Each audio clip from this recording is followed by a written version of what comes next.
Mastery, por Robert Greene. Página 14. Claves para la maestría. Un hombre debe aprender a detectar y mirar desde dentro esa chispa que brilla en su mente, más que el lustre del firmamento de bardos y sabios. Pero subestima sin chistar su pensamiento, porque es suyo. En cada obra de genio reconocemos ideas nuestras que hemos rechazado, ellas vuelven a nosotros con cierta majestad prestada. Ralph Waldo Emerson. Si todos nacemos con prácticamente el mismo cerebro, con más o menos la misma configuración y potencial para la maestría, ¿por qué en la historia solo un número limitado de personas parece haber sobresalido en verdad y realizado ese potencial? En un sentido práctico, esta es sin duda la pregunta más importante que hemos de responder. Comentario de TV. ¿Por qué decide un ser humano ser bueno en todo lo que hace? Conocernos gente que es experta en una sola cosa y si aprovecha su habilidad suprema, vemos que consigue el éxito, al cual solemos medir en una posición económica desahogada. Siempre nos estamos midiendo por eso, por un estilo de vida sin penurias económicas. Robert Greene escribe. Las explicaciones comunes de un Mozart o un Leonardo da Vinci giran alrededor del talento y la capacidad natural. ¿De qué otra forma explicar sus logros asombrosos sino en términos de algo con lo que nacieron? Sin embargo, miles y miles de niños exhiben una habilidad y talento excepcional en algún campo, pero relativamente pocos de ellos llegan a algo, mientras que personas menos brillantes en su juventud tienden a alcanzar mucho más. El talento natural o un alto cociente intelectual no pueden explicar los logros futuros. Comentario de TV. La cultura nos ha dicho que tenemos que ser exitosos, que tenemos que escalar y sobresalir, llegar a una realización, a una sensación de logro. Nos están mirando y midiendo. Parece que allá en lo más hondo del pozo de los deseos de un ser humano brilla la demanda por trascender, por conseguir admiración y respeto en la multitud. ¿Acaso es necesario eso para vivir en forma plena? Hay demasiada lucha, demasiado afán por sobresalir y un día, de manera anunciada o imprevista, llega el hachazo que la muerte propina y todo eso, ya no sirve de nada. El humano muere y los que aún siguen en pie, siguen velando por sus afanes, por sus demandas que retacan de ansiedad al pensamiento. La idea es rebasar la habilidad para vivir en paz. No es suficiente estar en forma física, con salud y un estado de nada querer. Que se estrese y se llene de dolencias quien quiera más y no cuenta con las herramientas. La codicia o la ambición, son entonces invenciones del pensamiento ya que la vida, para nada está interesada en logros de ir más allá del vivir. Esto no significa que debe haber resignación para dejarse el azar y encadenar al yugo y vivir felices en una condición de bueyes o de ganado. Hay tantos empeños en superar a otros, en subir más alto en los árboles, en resplandecer como estrellas y a pesar de eso, terminar derribados, es algo que carece de sentido. Es un asunto desquiciado que para conseguir un segundo más de gloria, estemos perdiendo 1000 segundos en una competencia emotiva. Robert Greene escribe. Como un ejemplo clásico, compara las vidas de Sir Francis Galton y su primo, mayor que él, Charles Darwin. A decir de todos, Galton era un supergenio, con un cociente intelectual sumamente elevado, muy superior al de Darwin, según estimaciones de expertos posteriores a la invención de ese parámetro. Galton fue un joven maravilla que habría de desplegar una ilustre carrera científica, pero jamás dominó ninguno de los campos en los que incursionó. Era muy inquieto, como suelen ser los niños prodigio. Darwin, en contraste, es celebrado con justicia como un científico de primera línea, uno de los pocos que han cambiado para siempre nuestra visión de la vida. Como admitió él mismo, era un chico muy ordinario, más bien inferior en intelecto a la norma común. No poseo una mente ágil. Mi capacidad para seguir un razonamiento largo y puramente abstracto es muy limitada. Sin embargo, Darwin debe haber tenido algo de lo que Galton carecía.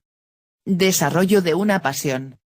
En muchos sentidos, una mirada a los primeros años de su vida puede ofrecer una respuesta a este misterio. Darwin tenía de niño una gran pasión, coleccionar especímenes biológicos. Su padre, que era médico, quería que siguiera sus pasos y estudiara medicina, y lo inscribió en la Universidad de Edimburgo. Pero a Darwin no le agradaba ese campo y fue un estudiante mediocre. Su padre, desesperado porque el hijo fuera alguien, le eligió una carrera en la iglesia. Mientras él se preparaba para esto, un antiguo profesor le contó que el navío real Beagle zarparía pronto para navegar por el mundo y que necesitaba un biólogo a bordo que acompañara a la tripulación para recolectar especímenes para llevarlos a Inglaterra. Pese a las protestas de su padre, Darwin ocupó ese puesto. Algo lo atraía a ese viaje. De repente, su pasión como coleccionista halló una salida perfecta. En América del Sur pudo reunir la más increíble serie de especímenes, así como de fósiles y huesos. Pudo asociar con algo más amplio su interés en la variedad de la vida en el planeta, las grandes preguntas acerca del origen de las especies. Puso toda su energía en esa empresa, acumulando tal cantidad de especímenes que en su mente comenzó a tomar forma una teoría. Tras 5 años en el mar, regresó a Inglaterra y dedicó el resto de su vida a la tarea de elaborar su teoría de la evolución.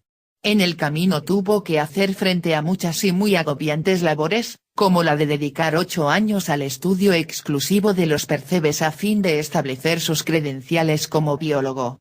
Debió desarrollar finas habilidades políticas y sociales para sortear los prejuicios contra una teoría de esa clase en la Inglaterra victoriana. Pero lo que lo sostuvo a lo largo de este prolongado proceso fue su pasión y sintonía con su tema.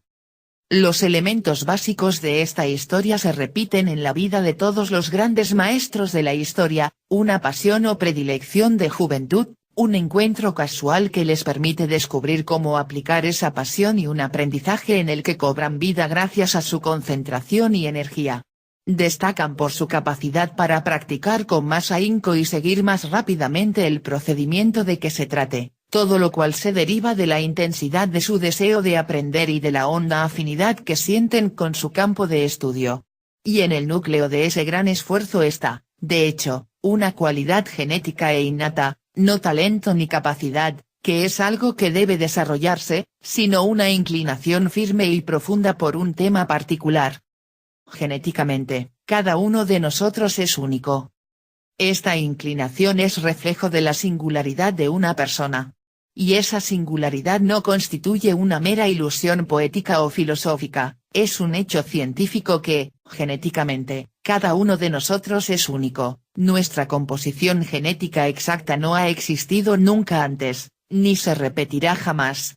Esta singularidad se revela en nuestras preferencias innatas por actividades o temas de estudio particulares. Tales inclinaciones pueden ser por la música o las matemáticas, ciertos deportes o juegos, la resolución de problemas embrollados, la reparación y construcción de cosas o el juego con las palabras. Quienes se distinguen por su maestría madura experimentan dichas inclinaciones más profunda y claramente que otros.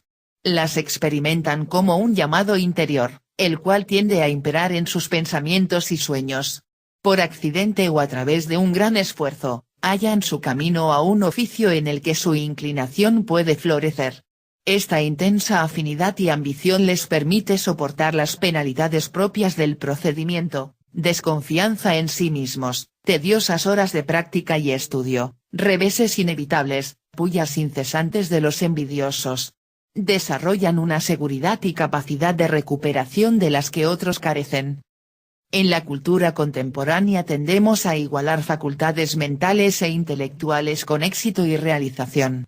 En muchos sentidos, sin embargo, lo que separa a quienes dominan un campo de los muchos que sencillamente ejercen un empleo es una cualidad emocional. El nivel de nuestro deseo, paciencia, persistencia y seguridad termina por desempeñar en el éxito un papel mucho más importante que la posesión de facultades mentales extraordinarias. Si nos sentimos motivados y vigorizados podemos vencer casi todo. Si estamos aburridos e intranquilos nuestra mente se cierra y nos volvemos cada vez más pasivos. En el pasado, solo las élites o personas con un grado casi sobrehumano de dinamismo y energía podían elegir una carrera y dominarla. Un hombre nacía en el seno del ejército, o era preparado para el gobierno, seleccionado entre los miembros de la clase indicada. Que mostrara talento y deseo por ese trabajo era en gran medida una casualidad. A los millones de personas que no formaban parte de la clase social, género o grupo étnico correcto se les impedía tajantemente seguir su llamado. Y aun si querían responder a sus inclinaciones, el acceso a la información y conocimientos del campo respectivo estaba controlado por las élites. Por eso en el pasado había relativamente pocos maestros, y por eso destacaban tanto. Esas barreras sociales y políticas, sin embargo, han desaparecido casi por completo. Ahora tenemos un acceso a información y conocimientos con el que los maestros del pasado apenas si pudieron soñar. Hoy más que nunca disponemos de la capacidad y libertad de perseguir la inclinación que poseemos como parte de nuestra singularidad genética. Ya es hora de desmitificar y bajar de su pedestal la palabra genio. Todos estamos más cerca de ese nivel de inteligencia de lo que creemos. El término genio procede del latín, y originalmente se refería a un espíritu guardián que velaba por cada persona al nacer. Más tarde acabó por designar las cualidades innatas que dotan a cada persona de un talento particular. El concepto mismo de maestría se ha denigrado. Pero aunque quizá nos hallemos en un momento histórico rico en posibilidades para la maestría, en el que un número creciente de personas pueden seguir sus inclinaciones, encaramos un último obstáculo a la obtención de esa facultad, el cual es cultural e insidioso. El concepto mismo de maestría se ha denigrado, al asociársele con algo anticuado y hasta repulsivo. En general no se le ve como algo a lo que haya que aspirar. Este cambio en la valoración de la maestría es más bien reciente y puede atribuirse a circunstancias propias de nuestro tiempo. Vivimos en un mundo que parece cada vez más allá de nuestro control. Nuestro sustento está al capricho de fuerzas globalizadas. Los problemas que enfrentamos económicos, ambientales, etc. no pueden resolverse con acciones individuales. Los políticos son distantes e indiferentes a nuestros deseos. Cuando la gente se siente abrumada es natural que reaccione replegándose en varias formas de pasividad. Si no probamos demasiado de la vida, si limitamos nuestro círculo de acción podemos procurarnos una ilusión de control. Cuanto menos intentemos, menos riesgo tendremos de fracasar. Si logramos convencernos de que, en rigor, no somos responsables de nuestro destino, de lo que nos sucede en la vida, nuestra aparente impotencia resulta más aceptable. Por eso ciertas explicaciones nos atraen, las de que la genética determina gran parte de lo que hacemos, somos producto de nuestra época, el individuo es un mito, la conducta humana puede reducirse a tendencias estadísticas. Muchos llevan más lejos este cambio de valoración, dando a su pasividad un matiz positivo. Idealizan al artista que se autodestruye y pierde el control. Todo lo que huela a disciplina o esfuerzo parece opresivo o pasado de moda. Lo que importa es el sentimiento detrás de la obra de arte, y todo indicio de laboriosidad o trabajo viola este principio. Tales sujetos terminan por aceptar cosas hechas sin esmero ni recursos. La idea de que es preciso hacer un gran esfuerzo para lograr lo que quieren se ha visto erosionada por la proliferación de máquinas que hacen gran parte del trabajo, lo que fomenta la idea de que ellos lo merecen todo, de que es su derecho inherente tener y consumir lo que quieran. ¿Por qué molestarse en trabajar años enteros para alcanzar maestría cuando podemos tener mucho poder con muy poco esfuerzo? La tecnología lo resolverá todo. Esta pasividad ha asumido incluso una postura moral, la maestría y el poder son malos, dominio de las élites patriarcales que nos oprimen, el poder es malo en sí mismo, es mejor desentenderse por completo del sistema, o dar al menos la impresión de hacerlo. Si no tomas precauciones, esa actitud te contagiará en formas sutiles. Inconscientemente, bajarás la mira de tus aspiraciones, lo que reducirá tu nivel de esfuerzo y disciplina por debajo del punto de eficacia. Al adecuarte a las normas sociales, escucharás a los demás antes que tu propia voz. Elegirás una profesión con base en lo que te dicen tus amigos o tus padres, o en lo que parece lucrativo. Si pierdes contacto con tu llamado interior podrás tener éxito en la vida, pero a la larga tu falta de deseo verdadero te agobiará. Tu trabajo se volverá mecánico. Acabarás viviendo para el ocio y los placeres inmediatos. Serás cada vez más pasivo y nunca pasarás de la primera fase. Podrías frustrarte y deprimirte, sin comprender jamás que la fuente de ello es tu indiferencia a tu potencial creativo. Antes de que sea demasiado tarde, encuentra el camino de tu inclinación para explotar las increíbles oportunidades de la época en que te tocó nacer. Al conocer la importancia crucial del deseo y de tu vinculación emocional con tu trabajo, claves de la maestría, podrás poner a tu favor la pasividad de estos tiempos, convirtiéndola en motivación en dos formas importantes. Primero, debes ver tu intento de alcanzar maestría como algo sumamente necesario y positivo. El mundo está lleno de problemas, muchos de ellos causados por nosotros mismos. Resolverlos requerirá un esfuerzo y creatividad enormes. Valernos de la genética, la tecnología, la magia o la simpatía y la espontaneidad no nos va a salvar. Necesitamos energía no solo para hacernos cargo de los asuntos prácticos, sino también para forjar nuevas instituciones y sistemas acordes con las nuevas circunstancias. Debemos crear nuestro propio mundo o moriremos de inactividad. Tenemos que recuperar el concepto de maestría que nos definió como especie hace millones de años. Esta maestría no tiene el propósito de dominar la naturaleza o a los demás, sino de determinar nuestro destino. La actitud pasiva de tintes irónicos no es relajada ni romántica, sino patética y destructiva. Tú debes dar ejemplo de lo que un maestro es capaz de alcanzar en el mundo moderno. Tienes que contribuir a la causa más importante de todas, la sobrevivencia y prosperidad de la raza humana, en un periodo de estancamiento. La gente tiene la mente y calidad de cerebro que se merece. Segundo, debes convencerte de esto, la gente tiene la mente y calidad de cerebro que se merece, por sus actos en la vida. Pese a la popularidad de las explicaciones genéticas de nuestra conducta, descubrimientos neurocientíficos recientes han echado por tierra añejas creencias de que el cerebro está genéticamente determinado. Los científicos han demostrado que, por el contrario, es muy plástico, que nuestros pensamientos determinan nuestro paisaje mental. Han explorado la relación de la fuerza de voluntad con la fisiología, cuánto puede afectar la mente nuestra salud y funcionalidad. Es posible que aún estén por descubrirse muchas cosas sobre el grado en que creamos los diversos patrones de nuestra vida mediante ciertas operaciones mentales, el grado en que somos efectivamente responsables de gran parte de lo que nos sucede. Las personas pasivas generan un paisaje mental más bien árido. Dadas las limitaciones de sus actos y experiencias, muchas conexiones de su cerebro se esfuman por falta de uso. Contra la tendencia pasiva de nuestra época, esfuérzate por ver cuán lejos puedes llegar en el control de tus circunstancias y por crear la mente que deseas, no mediante las drogas sino de la acción. Al liberar la mente magistral dentro de ti te pondrás a la vanguardia de quienes exploran los vastos territorios de la fuerza de voluntad humana.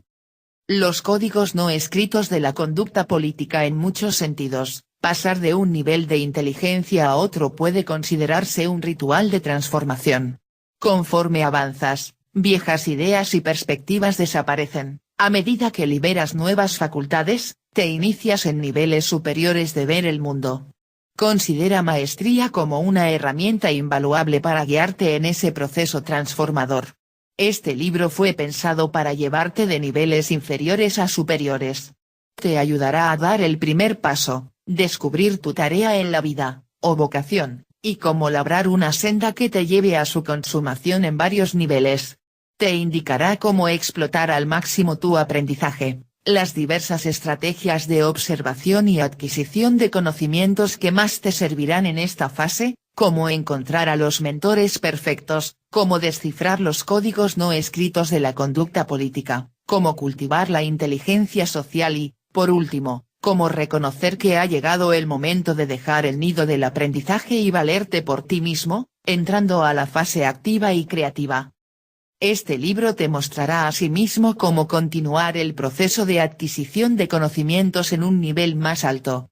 Te revelará estrategias inmemoriales para la resolución creativa de problemas, a fin de que mantengas una mente fluida y adaptable. Te enseñará a acceder a las capas de inteligencia inconscientes y primitivas, y a soportar las inevitables pullas de la envidia que te saldrán al paso. Te explicará las facultades de las que la maestría va a dotarte, lo que te hará apuntar hacia la interior sensación intuitiva en tu campo. Finalmente, te iniciará en una filosofía, una manera de pensar que te facilitará seguir este sendero. Las ideas de este libro se basan en amplias investigaciones en los campos de las ciencias neurológicas y cognitivas, estudios sobre la creatividad y biografías de los grandes maestros de la historia. Entre estos últimos se cuentan Leonardo da Vinci, el maestro Zena Quinn, Benjamin Franklin, Wolfgang Amadeus Mozart, Johann Wolfgang von Goethe, el poeta John Keats, el científico Michael Faraday, Charles Darwin, Thomas Edison, Albert Einstein, Henry Ford, el escritor Marcel Proust, la bailarina Martha Graham, el inventor Buckminster Fuller, el jazzista John Coltrane y el pianista Glenn Gould. Para aclarar cómo esta forma de inteligencia puede aplicarse al mundo moderno, también fueron entrevistados en extenso 9 maestros contemporáneos. Ellos son el neurocientífico V. S. Ramachandran, el antropólogo lingüista Daniel Everett, el ingeniero en informática, escritor y promotor de empresas de tecnología Paul Graham, el arquitecto ingeniero Santiago Calatrava, el exboxeador y ahora manager Freddy Roach, la ingeniera en robótica y diseñadora de tecnología verde Yoki Matsuoka, la artista visual Teresita Fernández, la profesora de crianza animal y diseñadora industrial Temple Grandin y el piloto de caza y as de la Fuerza Aérea estadounidense César Rodríguez. La historia personal de estas diversas figuras contemporáneas disipa la noción de que la maestría es anticuada o elitista. Todas ellas proceden de ámbitos, clases sociales y orígenes étnicos distintos. El poder que han alcanzado es resultado evidente del esfuerzo y la adhesión a un procedimiento, no de la genética ni el privilegio. Sus casos revelan también cómo adaptar la maestría a nuestro tiempo, y el inmenso poder que esto puede otorgarnos. La estructura de maestría es simple. Consta de 6 capítulos, que avanzan secuencialmente en el proceso descrito. El capítulo 1 es el punto de partida, descubrir tu llamado, tu tarea en la vida. Los capítulos I y II se ocupan de diversos elementos de la fase de aprendizaje, habilidades de adquisición de conocimientos, trabajo con mentores, cultivo de la inteligencia social. El capítulo 5 se dedica a la fase creativa activa, y el vía a la meta última, la maestría. Cada capítulo comienza con la historia de una figura histórica icónica que ejemplifica el concepto general del capítulo. La sección siguiente, claves para la maestría, brinda un análisis preciso de la fase implicada, ideas concretas sobre cómo aplicar esos conocimientos a tus circunstancias y la mentalidad indispensable para explotar de lleno estas ideas. Luego sigue una sección en la que se detallan las estrategias de los maestros contemporáneos y antiguos, quienes se han servido de métodos diversos para hacer suyo el procedimiento. Estas estrategias buscan darte una noción aún más clara de la aplicación práctica de las ideas contenidas en el libro e inspirarte a seguir los pasos de los maestros demostrándote que su poder está a tu alcance. En el caso de todos los maestros contemporáneos y de algunos antiguos, su historia continuará a lo largo de varios capítulos. Así, podría haber algunas repeticiones de información biográfica para recapitular lo ocurrido en la fase previa de su vida. El número de página entre paréntesis remitirá en estos casos a esas referencias anteriores. Toda tu vida es un aprendizaje. Finalmente, no veas el avance por varios niveles de inteligencia como un mero proceso lineal, dirigido a una especie de destino último conocido como maestría. Toda tu vida es un aprendizaje, en el que aplicas tus habilidades de adquisición de conocimientos. Todo lo que te ocurre es una enseñanza si prestas la atención debida. La creatividad que adquieres al aprender en detalle una habilidad debe renovarse con frecuencia, forzando siempre tu mente a recuperar un estado de apertura. Aún el conocimiento de tu vocación debe revisitarse en el curso de tu vida, a medida que cambios en las circunstancias te obligan a ajustar su dirección. Al dirigirte a la maestría acercas tu mente a la realidad y la vida misma. Todo lo vivo se halla en estado continuo de cambio y movimiento. En cuanto te sientas a descansar creyendo haber alcanzado el nivel que deseabas, una parte de tu mente entra en una fase de deterioro. Pierdes una creatividad arduamente obtenida y los demás empiezan a sentirlo. Este es un poder y una inteligencia que deben renovarse en forma permanente, de lo contrario se extinguirán. No hables de talentos concedidos, innatos. Sería posible mencionar a toda clase de grandes hombres muy poco dotados. Adquirieron grandeza, se volvieron genios, como solemos decirlo, gracias a cualidades de cuya falta nadie se vanagloriaría. Todos poseían la seriedad del trabajador eficiente que aprende a armar las partes antes de aventurarse a formar un todo grandioso, y se dieron tiempo para ello porque disfrutaban más de hacer bien las pequeñas cosas secundarias que del efecto de un conjunto deslumbrante. Friedrich Nietzsche. Página 19.